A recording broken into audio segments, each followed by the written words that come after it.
പുസ്തക വരികൾ പോലെയാണ് നമ്മുടെ അച്ഛന്മാര്. സീരിയസ്ലി നമ്മളത് മനസ്സിലാക്കുമ്പോഴേക്കും എല്ലാം കഴിഞ്ഞു പോയിട്ടുണ്ടാവും. കാരണം അവര് ഈ പറയുന്ന പോലെ അച്ഛൻ ദൂരെ ഒരിടത്തായിരുന്നു, സ്നേഹം എക്സ്പ്രസ് ചെയ്യാനുള്ള ഒരു സാഹചര്യം കിട്ടിയിട്ടുണ്ടായിരുന്നില്ല.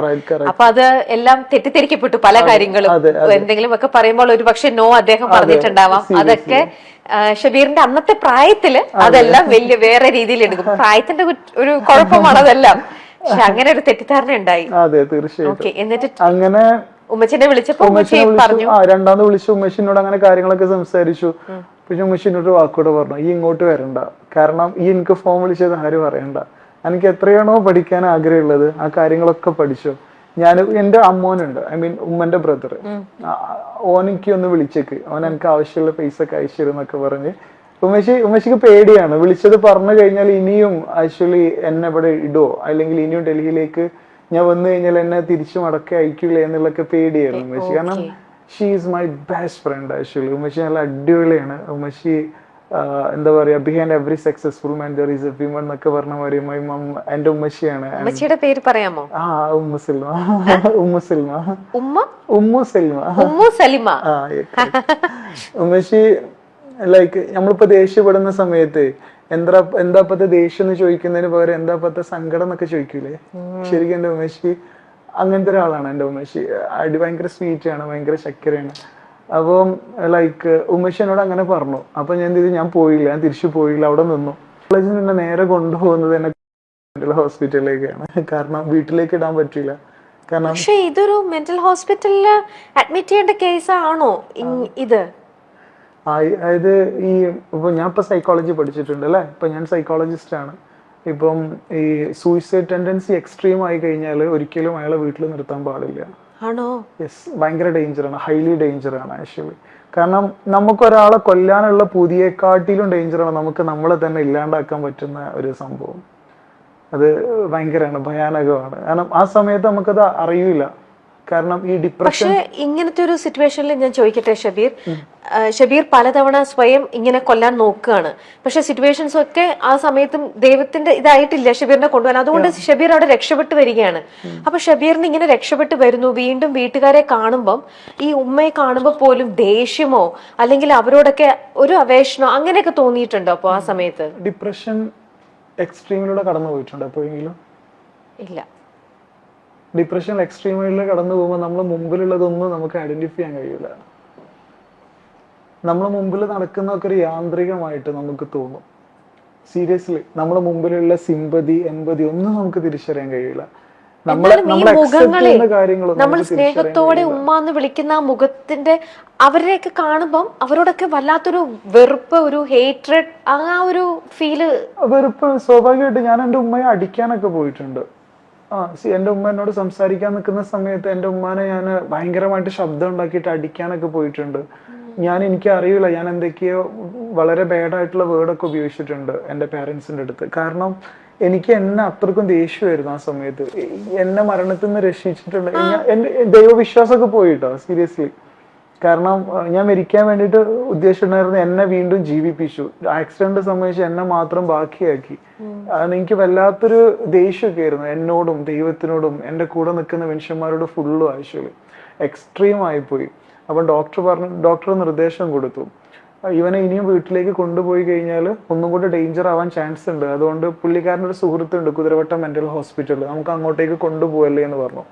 ഈ സമയത്ത് എനിക്കൊരു കേസും കൂടെ വന്നിട്ടുണ്ടായിരുന്നു. കാരണം പഠിക്കുന്ന PhD ചെയ്ത് നിൽക്കുന്ന സമയത്ത് നാട്ടിൽ ഈ ഓൺലൈൻ ട്യൂഷൻ എടുക്കുമല്ലോ, ഓൺലൈൻ ട്യൂഷൻ എടുക്കാൻ വേണ്ടിയിട്ട് ഒരു പ്ലാറ്റ്ഫോം ഉണ്ടാക്കിയിട്ടുണ്ടായിരുന്നു. ഓൺലൈനിലൂടെ സുഹൃത്തുക്കളായിട്ട് ബന്ധപ്പെട്ടിട്ട് അങ്ങനെ അതിനു വേണ്ടിയിട്ട് കുറച്ചധികം ഫണ്ട് റൈസിങ് നടക്കുമല്ലേ, നമ്മള് ഇൻവെസ്റ്റ്മെന്റ് രീതിയിൽ നടക്കുമല്ലോ. പക്ഷെ എന്ത് ചെയ്യുന്ന വെച്ചാൽ സ്വാഭാവികമായിട്ട് ഈ ആക്സിഡന്റിന് ശേഷം എനിക്കത് നോക്കാൻ കഴിഞ്ഞില്ല. സ്വാഭാവികമായിട്ടും പൊട്ടിപ്പോയി, കടം വന്നു. ഏകദേശം 17 ലക്ഷം റുപ്യ ഇൻവെസ്റ്റ്മെന്റ് മേടിച്ചതിന്റെ കടം വന്നു.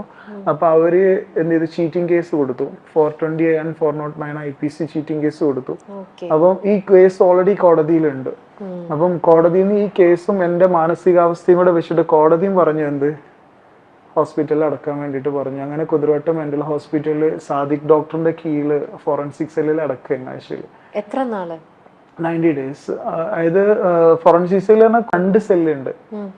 ഒന്ന് ഫോറൻസിക് സെല്ല്, കോടതി വിധിച്ചിട്ട് വരുന്ന ആൾക്കാരെ കിടത്താനുള്ളതും മറ്റു നോർമൽ ആയിട്ടുള്ള സിവിലിയൻസിനെ കിടത്താനുള്ളതും. അപ്പം എന്നെ നേരെ ഫോറൻസിക് സെല്ലിലേക്കാണ് കൊണ്ടുപോകുന്നത്. അപ്പോൾ 14 പേരുള്ള ഒരു ജനറൽ വാർഡാണ്, ഒരു ജനറൽ സെല്ല് പോലെ. അപ്പൊ അതിലേക്ക് കയറ്റുന്ന സമയത്ത് ഭയങ്കരമായിട്ടുള്ളൊരു, ഞാൻ റിസർച്ച് ചെയ്യുന്ന സമയത്ത് ഞാൻ സെല്ലിന്റെ വെളിയിൽ നിന്ന് കണ്ടിട്ടുള്ള ഹോസ്പിറ്റലാണ് കുതിരവട്ടം മെന്റൽ ഹോസ്പിറ്റൽ. ആ ഹോസ്പിറ്റലിന്റെ സെല്ലിലേക്ക് ഒരു പേഷ്യന്റ് ആയിട്ടാണ് എന്നെ കയറ്റുന്നത് ആക്ച്വലി. അങ്ങനെ ലൈക്ക് ഭയങ്കരമായിട്ട് ഡിപ്രഷൻ ആയിരുന്നു. അങ്ങനെ ഉള്ളിലേക്ക് തന്നെ കയറുന്ന സമയത്ത് ഞാൻ ഭയങ്കരമായിട്ട് പിറുപിറുക്കുന്നുണ്ട്. ലൈക്ക് നമ്മൾ ഈ നഷ്ടപ്പെട്ടൊരു പിറുപിറുക്കലുണ്ടല്ലോ, ആ സമയത്ത് ഇച്ചായ എന്ന് പറയുന്ന ഒരാളുണ്ട് ആ സെല്ലില്, എല്ലാവരും ഇച്ചായ എന്നാ വിളിക്കുക. അദ്ദേഹം 15-16 വർഷമായിട്ട് അതിൻ്റെ ഉള്ളിൽ തന്നെ ഉണ്ട്. അസുഖം മാറിയിട്ടും അദ്ദേഹത്തിനെ അക്സെപ്റ്റ് ചെയ്യാനോ സ്വീകരിക്കാനോ ഒരാളില്ലാത്തതിന്റെ പേരിൽ അവിടെ ഇട്ടിരിക്കുന്ന ഒരു മനുഷ്യനാണ്. അങ്ങനത്തെ ഒരുപാട് മനുഷ്യന്മാരുണ്ട് കേട്ടോ. അപ്പം ഞാനിങ്ങനെ പിറുപിറുത്തപ്പോൾ മൂപ്പര് എണീറ്റിട്ട് എടാ മിണ്ടാതിരി എടാ എന്ന് പറഞ്ഞിട്ട് എൻ്റെ അടുത്തേക്ക് വന്നേല് ഞാൻ അറിയാതെ എൻ്റെ കയ്യിലുണ്ടായിരുന്ന പ്ലേറ്റ് എടുത്തിട്ട് അദ്ദേഹത്തിന് അടിച്ചു. അപ്പൊ അടിച്ചതിൽ എന്ത് ചെയ്ത്, പെട്ടെന്നുള്ള അടിയല്ലേ, അപ്പൊ അദ്ദേഹം വീണു. അടിയിലേക്ക് വീണ സമയത്ത് നെറ്റി പൊട്ടിയിട്ട് ചോര വന്നു.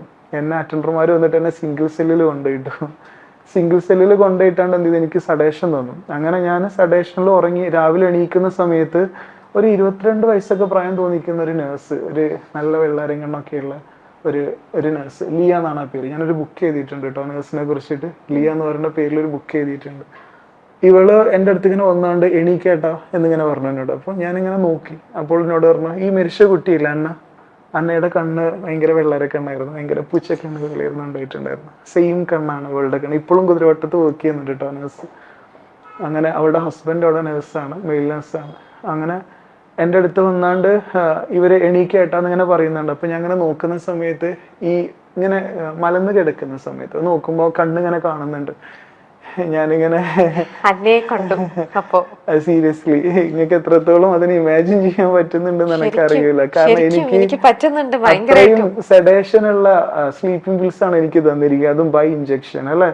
അപ്പൊ അത്രയും ഡൗൺ ആയിട്ട് എണീക്കുന്ന ഒരാൾക്ക് ഇത് കാണുന്ന സമയത്ത് എക്സാക്ട്ലി ആ രീതിയിലായിരിക്കും ഇമാജിൻ ചെയ്യുക. ഞാൻ പെട്ടെന്ന് എണീറ്റിരുന്നു, ലിയാണ് അല്ല എന്നുള്ള എനിക്ക് മനസ്സിലായി.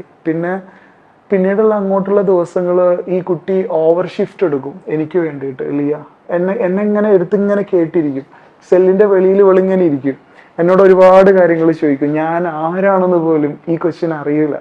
എന്റെ പ്രശ്നങ്ങൾ ഈ കൊച്ചിന് കേൾക്കണ്ട. എന്നോട് എന്തൊക്കെയോ സംസാരിക്കും, എന്നോട് എന്തൊക്കെയോ ചോദിക്കും. ഞാൻ കുറച്ചേ സംസാരിക്കുകയുള്ളൂ, പക്ഷെ എൻ്റെ അടുത്ത് ഇങ്ങനെ ഇരിക്കും അവര്. എനിക്കൊരു കൂട്ടായിട്ട് ഇങ്ങനെ ഇരിക്കാൻ തുടങ്ങിയവള്. ഭ്രാന്താശുപത്രിക്ക് ഇത്രയും ഭംഗിയുണ്ട് എന്നുള്ളത് എനിക്ക് കാണിച്ചു തന്നത് ലിയാണ്. ഭ്രാന്താശുപത്രി, നമ്മൾ ഭ്രാന്താശുപത്രി എന്നൊക്കെ പറയും, ലൈക്ക് മെന്റൽ ഹോസ്പിറ്റലിന്റെ അകത്തുള്ള പൂന്തോട്ടത്തിലൂടെ കൈ പിടിച്ചിട്ട് ഞങ്ങൾ ഒരുമിച്ച് നടക്കാൻ തുടങ്ങി. നന്നായിട്ട് പാട്ട് പാടും, നന്നായിട്ട് വയലിനൊക്കെ വായിക്കും അവര്.